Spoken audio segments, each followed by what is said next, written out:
स्वागत है आपका यूपी सेंट्रल में। मैं हूं आपके साथ ज्योति और आप देख रहे हैं एपेक्स न्यूज इंडिया। और आइए नजर डालते हैं आज की हेडलाइंस पर।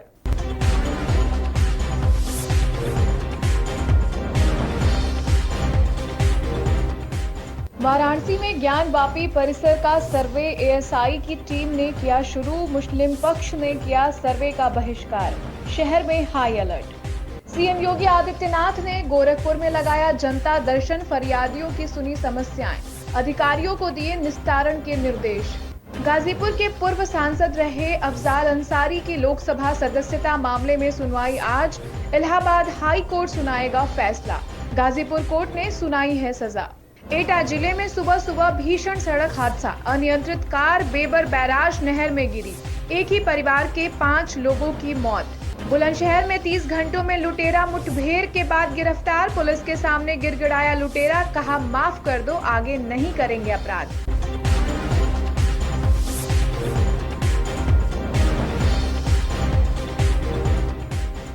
और अब खबरें विस्तार से। वाराणसी में ज्ञानवापी परिसर का सर्वे एएसआई की टीम ने शुरू कर दिया है। इसके मद्देनजर सरकार ने शहर में हाई अलर्ट जारी कर दिया है।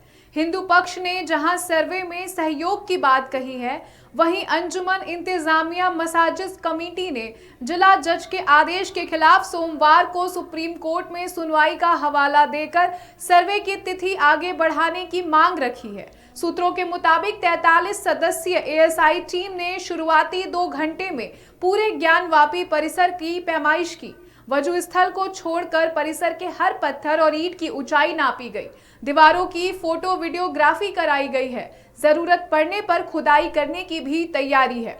43 सदस्यीय एएसआई की टीम 4 भाग में बंटकर परिसर की जांच कर रही है। इसमें मस्जिद की उम्र का पता लगाने का प्रयास किया जा रहा है। सर्वे के काम के लिए झाड़ू और फावड़े से लेकर अत्याधुनिक मशीनें तक अंदर ले जाई गई हैं।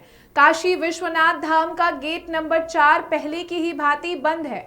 श्रद्धालु उसके बगल से पूर्व की तरह दर्शन पूजन के लिए जा रहे हैं। सुरक्षा व्यवस्था के मद्देनजर पुलिस आयुक्त मूथा अशोक जैन भी विश्वनाथ मंदिर क्षेत्र में हैं। गोरखपुर दौरे पर पहुंचे सीएम योगी ने आज सुबह जनता दर्शन लगाया, जिसमें भारी तादाद में लोगों ने पहुंचकर अपनी समस्याएं बताईं। सीएम ने अधिकारियों को जल्द निस्तारण के निर्देश दिए हैं। गोरखनाथ मंदिर में हुए जनता दर्शन में मुख्यमंत्री ने फरियादियों की शिकायत सुनी और उसके समाधान के लिए संबंधित अधिकारियों को आदेश जारी कर दिए हैं। फरियादियों की शिकायत पर स्थानीय स्तर पर कार्रवाई की भी बात कही।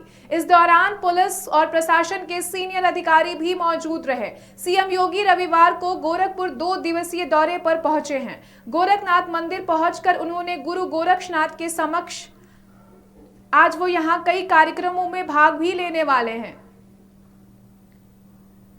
गाजीपुर से सांसद रहे अफजाल अंसारी के मामले में आज इलाहाबाद हाई कोर्ट फैसला देगा।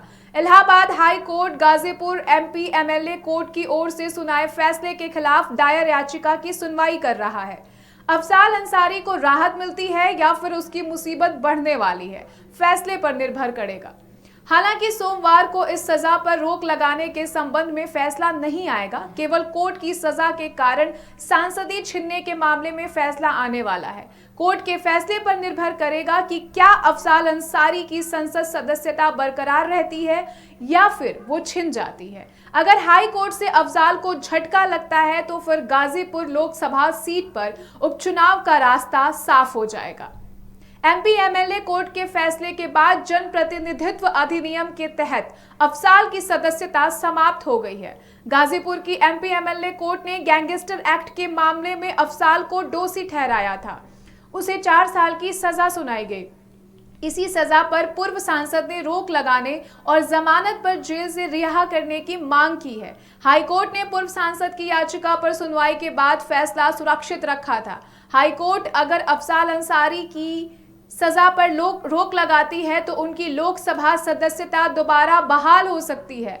इलाहाबाद हाई कोर्ट के जस्टिस राजवीर सिंह की सिंगल बेंच का फैसला दोपहर करीब 2 बजे आने की उम्मीद है। सुनवाई पूरी होने के बाद हाई कोर्ट ने इस मामले में अपना फैसला सुरक्षित कर लिया था। 29 अप्रैल को गाजीपुर की अदालत से गैंगस्टर मामले में 4 साल की सजा सुनाए जाने के कारण अफजाल अंसारी की लोकसभा की सदस्यता समाप्त हो गई थी। एटा जिले में सुबह सुबह बड़ा हादसा हो गया। यहां एक कार बेबर बैराज नहर में गिर गई, जिसमें एक ही परिवार के 5 लोगों की मौत हो गई। हादसे के बाद चीख पुकार मच गई। मौके पर पहुंची पुलिस ने रेस्क्यू के बाद शवों को बाहर निकाला। बताया गया है कि कासगंज जिले के गंज डुंडवारा थाना क्षेत्र के गांव अंडुआ निवासी कुछ लोग महिला का इलाज कराने के लिए एटा आ रहे थे। तभी काली नदी का पुल पार करने के बाद तीव्र मोड़ पर कार अनियंत्रित होकर बेबर बैराज नहर में गिर गई। सूचना मिलते ही मौके पर पहुंचे पुलिस व राहगीरों की सहायता से गाड़ी में फंसे लोगों को निकाला गया। सभी को तत्काल ही एटा मेडिकल कॉलेज भेजा गया, जहां चिकित्सकों ने सभी को मृत घोषित कर दिया गया है। मृतकों के नाम विनीता पत्नी नीरज, तेजेंद्र पुत्र जमुना प्रसाद, संतोष पुत्र तेजेंद्र, शिवम पुत्र राकेश और नीरज पुत्र जोधा सिंह बताए गए हैं। पांचों मृतक एक ही परिवार के सदस्य हैं। बुलंदशहर में यूपी एटीएस ने पाकिस्तानी महिला सीबा हैदर के मामले में 2 भाइयों को हिरासत में लिया है। दोनों भाई जन सेवा केंद्र चलाते हैं। पुलिस ने इनका लैपटॉप भी कब्जे में ले लिया है। एटीएस ने पुष्पेंद्र मीणा और पवन मीणा को अहमदगढ़ से हिरासत में लिया है। दोनों भाई अहमदगढ़ में जन सेवा केंद्र चलाते हैं। एटीएस सचिन मीणा को भी बुलंदशहर साथ लेकर आई थी। दोनों पर सीमा हैदर और सचिन मीणा के आधार कार्ड और अन्य दस्तावेजों में छेड़छाड़ करने और फंड ट्रांसफर करने का आरोप बताया जा रहा है। आपको बता दें कि बुलंदशहर के गंगाबाज गांव में सचिन मीणा का मामा रहता है। बुलंदशहर के एसएसपी ने अभी तक इस मामले की पुष्टि नहीं की है। बुलंदशहर पुलिस ने लूट की घटना में वांछित जावेद को मुठभेड़ के बाद गिरफ्तार कर लिया है। पुलिस ने लूट की वारदात के 30 घंटों के अंदर ही गिरफ्तार कर लिया है। आपको बता दें कि खुर्जा नगर कोतवाली इलाके में शनिवार शाम को एक महिला से लूट हुई थी। पुलिस आरोपी की तलाश कर रही थी कि पुलिस की खुर्जा कोतवाली नगर क्षेत्र के बोरोली ग्राम के पास जावेद के होने की सूचना पुलिस को मिली। पुलिस ने कॉम्बिंग की तो जावेद ने फायरिंग शुरू कर दी। पुलिस की जवाबी कार्रवाई में कई राउंड फायरिंग, जिसमें जावेद के पैर में गोली लग गई। जावेद का एक साथी फरार है। पुलिस उसकी तलाश में जुटी है। गिरफ्तार होने के बाद लुटेरा जावेद रोता हुआ पुलिस से छोड़ने की गुहार लगाता रहा। जावेद कह रहा था कि इस बार छोड़ दीजिए, अब कभी जीवन में कोई अपराध नहीं करूंगा, मुझे माफ कर दो, मुझसे बहुत बड़ी गलती हो गई। बदमाश से एक तमंचा, एक जिंदा कारतूस, एक मोटरसाइकिल, लूट के कुंडल, मोबाइल बरामद किया गया है। कल खुर्जा नगर पुलिस स्टेशन पर एक अभियोग दर्ज हुआ था, जो 557/23 जो 392/411, उसमें एक मुलजिम कल मौके पर गिरफ्तार हुआ था। दूसरा मुलजिम जो मौके से फरार था, उसकी तलाश में हमारी टीमें लगी हुई थी। आज जैसे ही उसकी सूचना हाईवे की तरफ हुई, हमारी टीम ने उसको रोकने का प्रयास किया, जिस पे उसने पुलिस पार्टी पे फायर किया।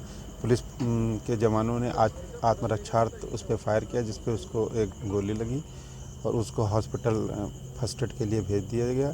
उसके पास से तमंचा, लूटा हुआ कुंडल और पीड़िता का मोबाइल बरामद हुआ है। अभियोग दर्ज करके अग्रिम कार्रवाई की जा रही है। बुलंदशहर में सावरियों से भरा एक टेम्पो पलट गया। हादसे में 4 मासूम बच्चों समेत करीब 12 लोग घायल हो गए। हादसा खुर्जा देहात थाने के निकट NH 91 पर हुआ है। टेम्पो में सवार सभी लोग खुर्जा से मिट्टी में शामिल होकर लौट रहे थे। तभी NH 91 पर धरपा बिजली घर के पास टेम्पो पलट गया। मौके पर पहुंचे पुलिस ने घायलों को सूरजमल जटिया अस्पताल में भर्ती कराया। डॉक्टरों ने गंभीर हालत देखते हुए महिला समेत 3 लोगों को किया हायर सेंटर रेफर।